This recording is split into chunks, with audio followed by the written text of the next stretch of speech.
प्यारे बच्चों, आज हम इस वीडियो में बात करेंगे कर्नाटका के एमबीबीएस, बीडीएस और आयुष के कोर्सेज में एडमिशन लेने के लिए जो काउंसलिंग शेड्यूल है राउंड 1 का, वो रिलीज हुआ है 29 को लेट नाइट। और इस शेड्यूल के हिसाब से आप चेक कर सकते हैं कि 29 से आपका 7 पीएम के बाद आपका जो सीट मैट्रिक्स है और फीस स्ट्रक्चर है वो डिस्प्ले हो जाना चाहिए था। हालांकि सीट मैट्रिक्स तो डिस्प्ले हो गया है, लेकिन फीस स्ट्रक्चर अभी भी डिस्प्ले नहीं हुआ है। और बहुत सारे बच्चों को अभी भी ये डाउट है कि कभी फीस, ऐसा तो नहीं है कि फीस रिवाइज हो जाएगी। तो until and unless it is not declare on the official website, nothing can be said. अच्छी बात क्या है कि जो बच्चे एडमिशन लेना चाहते हैं लो बजट कॉलेज में, जिनको गवर्नमेंट मेडिकल कॉलेज नहीं मिल पाता है अपने स्टेट में या ऑल इंडिया कोटा से, ऑल इंडिया कोटा का हालांकि प्रोविजनल रिजल्ट डाल दिया गया था 27 को, लेकिन मद्रास कोर्ट के एक डिसीजन के बाद, क्योंकि पुडुचेरी के कुछ बच्चों को उसमें इंटरनल कोटा के लिए कंसीडर नहीं किया गया था, तो उसको कैंसिल कर दिया गया था उस रिजल्ट को। और वो दोबारा से जो रजिस्ट्रेशन प्रोसेस है वो भी दोबारा से ओपन कर दिया गया है। और उसके लिए अब 30 जनवरी लास्ट डेट रखी गई है। तो फ्रेश रजिस्ट्रेशन भी कर सकते हैं। जिन बच्चों ने ऑलरेडी रजिस्ट्रेशन कर रखा है वो भी उसमें अगर चाहें तो अपनी चॉइसेस में कुछ चेंज करना चाहें तो वो भी कर सकते हैं। अदरवाइज उनको लगता है कि जो पहले उन्होंने चॉइस फिल की थी वो उससे सेटिस्फाइड है, तो वो उसको एज इट इज भी रख सकते हैं। इसके अलावा जो कम बजट के जो स्टेट आते हैं उसमें छत्तीसगढ़ का एक नाम आता है। उसमें हालांकि 3 ही प्राइवेट मेडिकल कॉलेज हैं। फीस की बात करें तो 2 कॉलेज की फीस रहती है लगभग 6.5 लाख रुपए और एक कॉलेज की फीस रहती है 6 लाख रुपए। हालांकि टोटल जो साल का बजट है वो 10 साढ़े 10 लाख हो जाता है। और इसके अलावा 1 साल की बैंक गारंटी भी देनी पड़ती है छत्तीसगढ़ में। इसके बाद अगर कम बजट की बात करें तो वो आता है केरला का नाम। केरला की भी 29 लास्ट डेट थी। अ, और केरला के साथ थोड़ा सा प्रॉब्लम क्या होती है कि इसका जो एप्लीकेशन फॉर्म है नीट के एग्ज़ाम से काफ़ी पहले निकल जाता है। इवन 31 ऑफ मई को इसका नोटिफिकेशन निकला था। 1 जून से इसके रजिस्ट्रेशन शुरू हो गए थे। हालांकि रजिस्ट्रेशन को 3 बार किया गया था। और जब नीट का रिजल्ट आ जाता है तो वो नीट का स्कोर अपलोड करा लेते हैं और उसकी स्टेट मेरिट आ गई थी। और कल 29 को उसकी लास्ट डेट थी एप्लीकेशन फॉर्म भरने के लिए।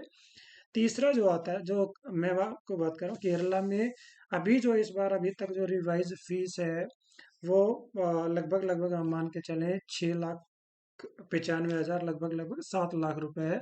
तो आप उम्मीद कर सकते हैं 8 साढ़े 8 लाख रुपए अगर हम हॉस्टल का और बाकी मिसलेनियस चार्जेस ऐड कर लेते हैं पर एनम, तो वो आप उम्मीद कर सकते हैं। हालांकि केरला में जो कट ऑफ है वो हाई रहने की संभावना है। एक तो वहाँ की फीस कम है, दूसरा जैसे कुछ स्टेट ऐसे होते हैं जिसमें स्टेट की मेरिट ऑल इंडिया से भी हाई जाती है।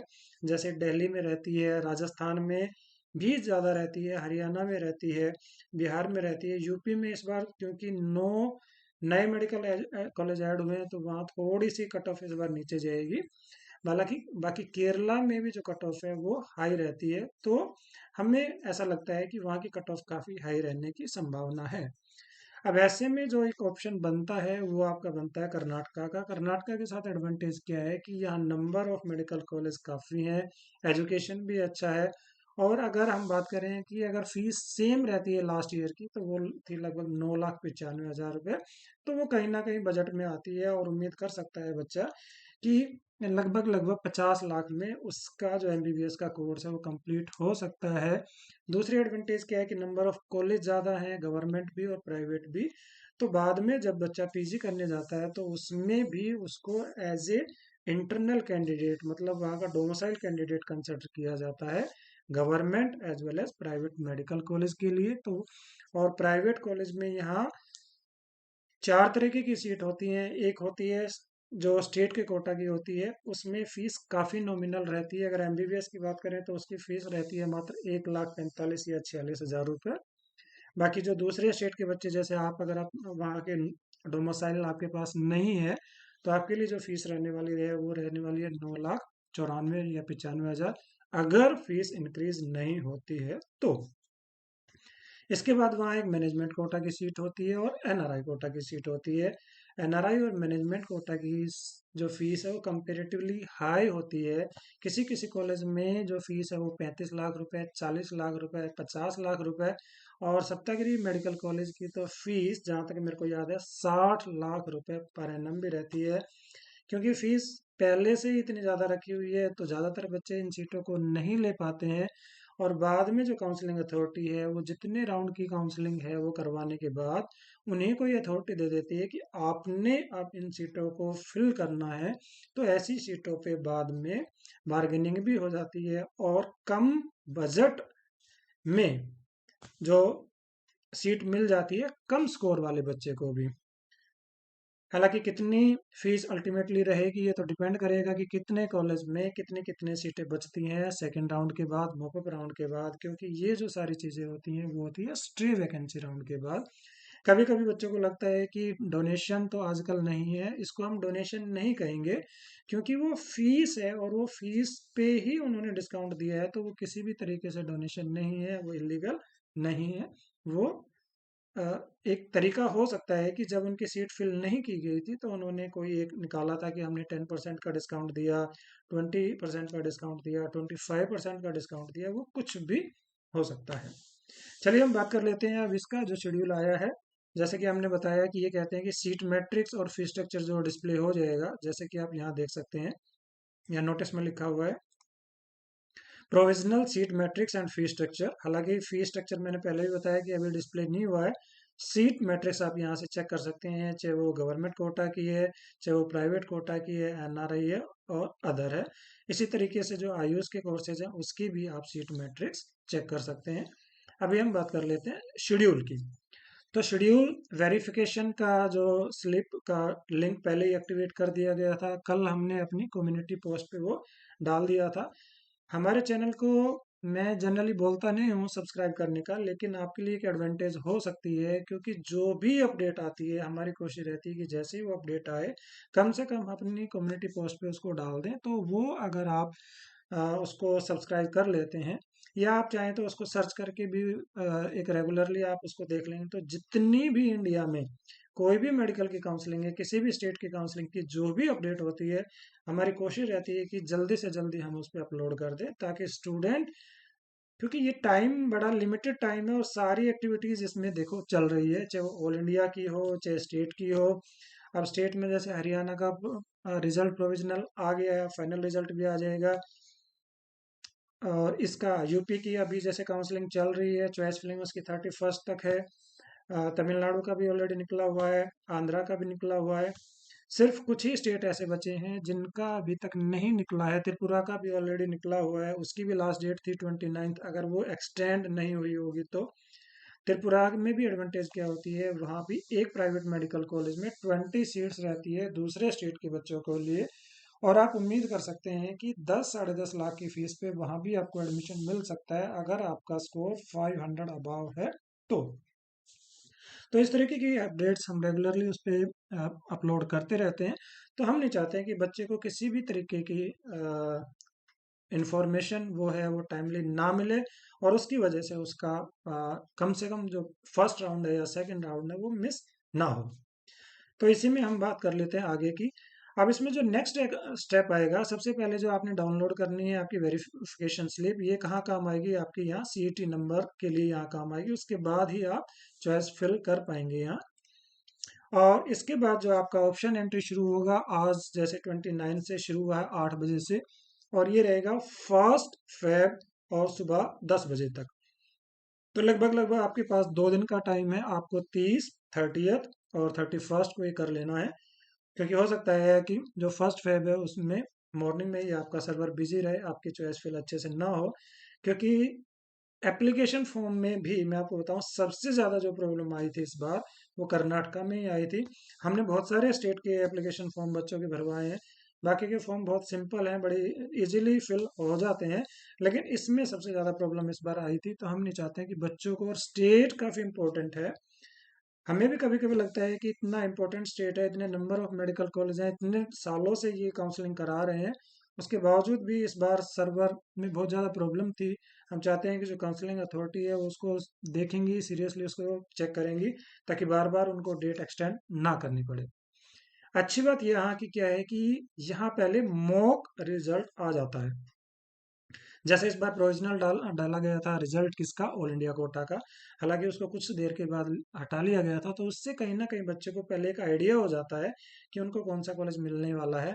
और चाहे तो उस मॉक टेस्ट को या जो मॉक रिजल्ट है उसको चेक करके वो अपनी जो चॉइसेस है, अगर किसी कारण से उसने गलत चॉइस फिल कर दी है तो वो उसको चेंज कर सकते हैं। ये एक अच्छा मौका मिलता है।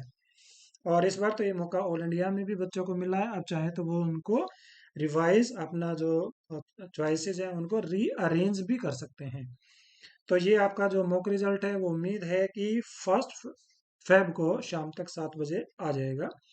उसके बाद इसमें जो आता है, जैसे मैंने आपको बताया कि आप चाहें तो अपनी जो चॉइसेस है उनको रीअरेंज कर सकते हैं जब आपने चेक कर लिया कि ये कॉलेज मेरे को अलॉट हुआ है और मैंने ही गलती से ही इसको ऊपर फिल कर दिया था। अगर मैं इसको रीअरेंज कर लेता हूँ मेरे को और भी अच्छा कॉलेज इससे मिल सकता है, तो आप उसको अल्टर कर सकते हैं, ऐड कर सकते हैं, रीअरेंज कर सकते हैं और इवन डिलीट भी कर सकते हैं। इसके लिए आपको 1 फेब रात से लेके और 2 फेब और 3 फेब की मॉर्निंग 10 बजे तक का टाइम मिलेगा।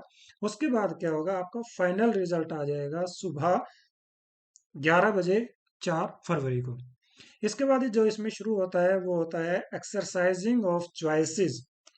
अब ये इंपॉर्टेंट चीज है समझने के लिए, किसके लिए, खासकर कर्नाटका के लिए, कि इसमें जो चॉइसेस होती है वो 4 तरीके से होती है। मैं आपको दिखा देता हूँ कि ये चार चार चॉइसेस कौन कौन सी होती हैं। चॉइस नंबर 1, अगर कोई बच्चा ऐसा है कि जो कहता है कि जो मेरे को कॉलेज मिला है, मान लिया किसी बच्चे को कॉलेज मिल गया एम एस रमैया और उसको वही कॉलेज चाहिए था, या सेंट जॉन मिल गया या कैंपागोड़ा उसको मिल गया और वो उसको लगता है कि वो उससे सेटिस्फाइड है और उसको आगे कुछ भी करने की जरूरत नहीं है, तो उसको वो क्या करेगा, चॉइस 1 के अंडर में वो आता है। ऐसे बच्चे को क्या करना है कि उसको अपनी फीस जमा करानी है और जो भी अपनी फॉर्मेलिटीज है उनको पूरा करके जो भी कंसर्न कॉलेज है वहां जाके वो कॉलेज में रिपोर्ट कर सकता है। और जैसे ही वो उसको कर लेता है तो वो आगे के जो राउंड है उसके लिए, क्योंकि उसने बोल दिया है कि वो सेटिस्फाइड है और वो फर्दर कुछ भी नहीं करना चाहता है, तो उसके लिए चॉइस 1। अब इसमें साफ साफ ये लिखा गया है कि not eligible to participate in subsequent round. देखिए इसमें बिल्कुल क्लियरली लिखा गया था कि आपको जो सीट मिली है आप उससे सेटिस्फाइड हैं और आप फर्दर आगे कुछ नहीं करना चाहते हैं।